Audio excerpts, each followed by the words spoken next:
बालक 5 वर्ष का। कहा ब्राह्मण देव मैं बड़ा भाग्यशाली हूँ, आप जैसा छोटा ब्राह्मण पुत्र मेरे दरवाजे पर आया है, कहो मैं क्या दूं? बामन ने कहा मुझे ज्यादा कुछ नहीं चाहिए, मैं सिर्फ अपने पग की 3 भूमि पग दान देना चाहता हूं। बलि ने कहा मुझे तो लगा था कि आप ब्राह्मण पुत्र हो तो मैं आपको 10,000 गांव आपको दान में दे दूं, मैंने ऐसा सोचा था, मगर अब आप बोल रहे हो कि सिर्फ 3 पगा भूमि, ये कुछ कम नहीं हो गई? वामन ने कहा नहीं, मेरे हिसाब से काफी है, 3 पगा बस हो गई, ज्यादा लालच नहीं करना।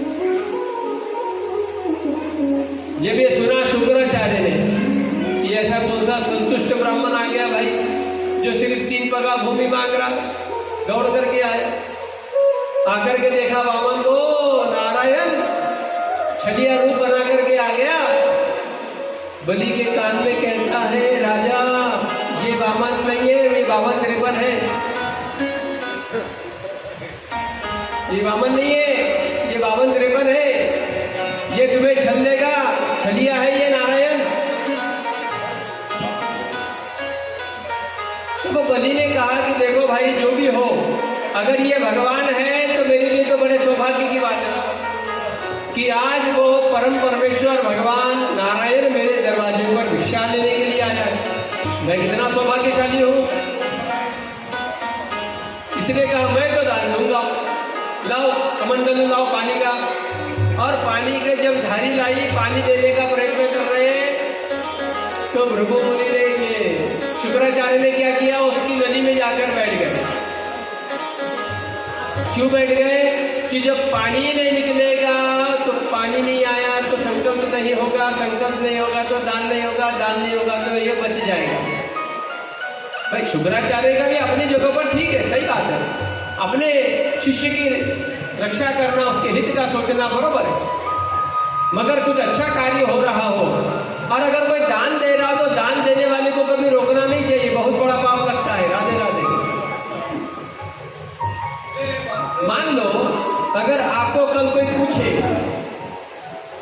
कि भाई मैं फलाने ब्राह्मण को ये कुछ चीज देना चाहता हूँ, क्या दूं, तो आपने राय ऐसी देना चाहिए कि आपके ऊपर भी ना आए।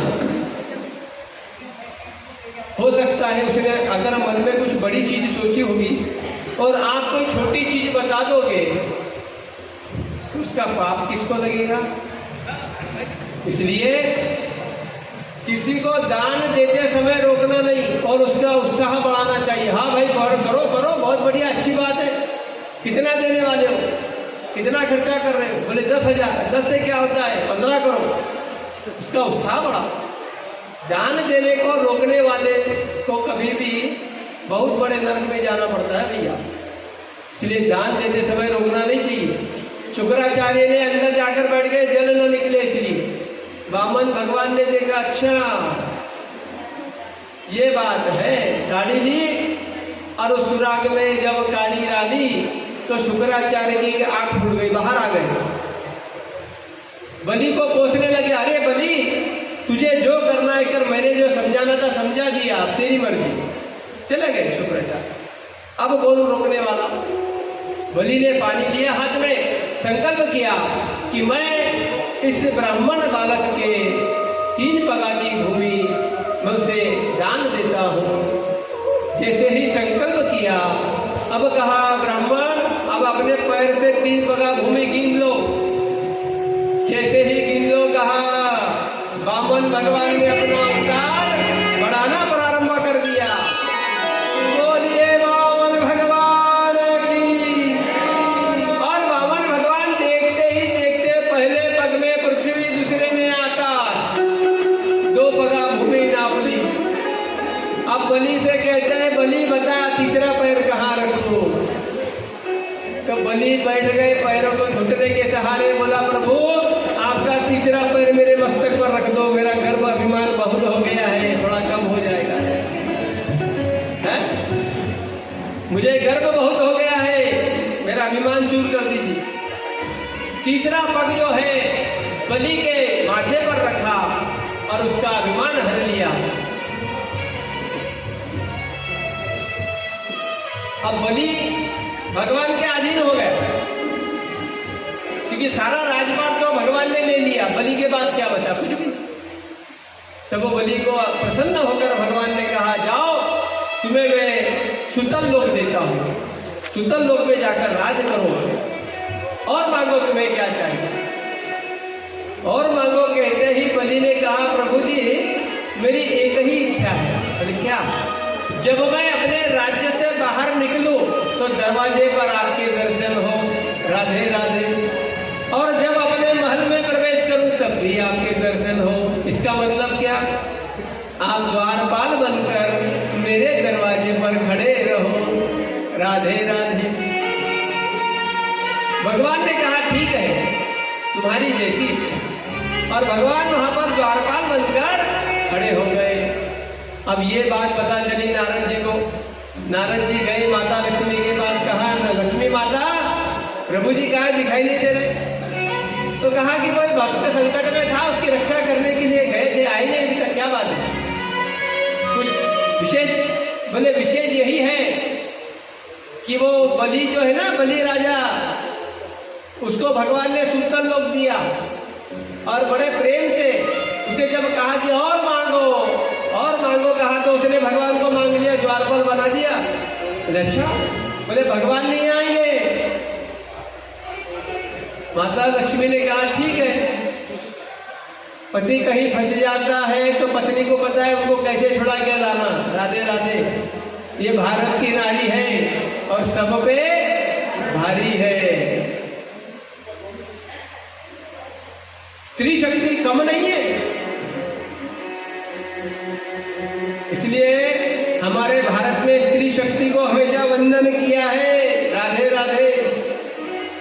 माता लक्ष्मी निकली वहां से, सुतल लोक में आई, ब्राह्मणी का वेश बनाया, आकर के बलि राजा के पास कहती है, बलि राजा मेरी रक्षा करो, मैं अबला हूं, मेरी रक्षा करो। बोले क्या हुआ? नहीं हुआ कुछ नहीं, पर मेरी कोई भाई नहीं है, मैं किसे भाई बनाऊं? अगर मुझ में कल कोई संकट आए तो मुझे कौन बचाएगा? बलि ने कहा ये भाई बैठा है तेरा, और उसने कहा मुझे राखी बांधो। लक्ष्मी माँ ने क्या किया? अपनी साड़ी का पल्लू फाड़ा और उसको राखी के रूप में बांध दिया। जगत का सबसे पहला रक्षाबंधन। अब बलि ने कहा अब तो ठीक है ना, मैं भाई बन गया, अब तुम्हें कभी भी कोई संकट हो तो मुझे बताना। तो कहा अब मेरे पर संकट है, अब मुझ पर संकट, अब कौन सा संकट आ गया? तो कहा कि मेरे पति को किसी ने बंदिश करके रखा है। बोले कौन है वो? कहाँ है तुम्हारा पति, बताओ। तो कहा वो जो आपके दरवाजे पर द्वारपाल बन के खड़ा है ना, वो मेरा पति है। अच्छा, मगर वो तो नारायण है। तो कहा वो नारायण, तो मैं कहाँ ब्राह्मण नहीं हूँ, साधारण स्त्री थोड़ी, मैं लक्ष्मी हूँ। और अपने वेश में जब आ गई तो वह बलि ने देखा, ओहो हो माता लक्ष्मी और नारायण दोनों यही है। तो बलि ने प्रार्थना की, प्रभु मैं आपको यहाँ से मुक्त करूंगा, मगर एक शर्त है, कहा आपको मेरे यहाँ पर 4 महीने विश्राम करने के लिए आना पड़ेगा। इसलिए भगवान 4 महीने चातुर्मास सुतल लोक में जाकर के विश्राम करते हैं। और उस समय हमारे यहाँ पर कोई भी धार्मिक कार्यक्रम, धार्मिक बोले तो मांगलिक कार्यक्रम नहीं होते, जैसे कि विवाह सगाई, ऐसे कार्य नहीं किए जाते।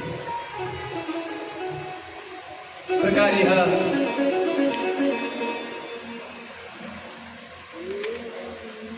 वामन की कथा यहाँ पर बता रहे हैं। आइए यजमान वामन की आरती करेंगे हम। यजमान वामन की आरती करेंगे, वामन के वस्त्र लाइए, संकल्प करें।